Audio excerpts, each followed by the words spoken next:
নমস্কার বন্ধুরা, শনিধামে আপনাদের স্বাগতম।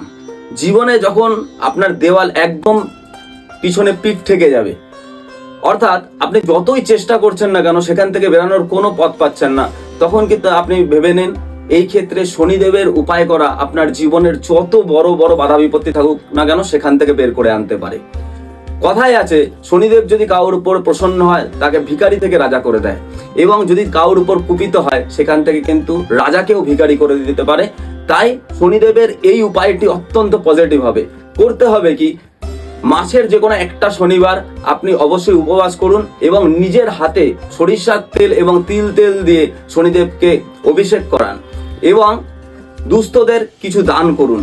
এছাড়াও 8খানা করে প্রদীপ, অর্থাৎ 4টে সর্ষের তেল এবং 4টে তিল তেলের প্রদীপ শনিদেবের উদ্দেশ্যে প্রজ্বলন করুন এবং পূজা শেষ হওয়ার পর অবশ্যই ভক্তিপূর্বক আপনি প্রসাদটি গ্রহণ করুন এবং হাত পাটি ধুয়ে নিন এবং ওম সাম শনিশ্চরায় নমঃ মন্ত্রের জপ করুন। আপনার যত বাধা বিপত্তি থাকুক না কেন জীবনে, সেখান থেকে কিন্তু 100% রিকভারি পাবেন।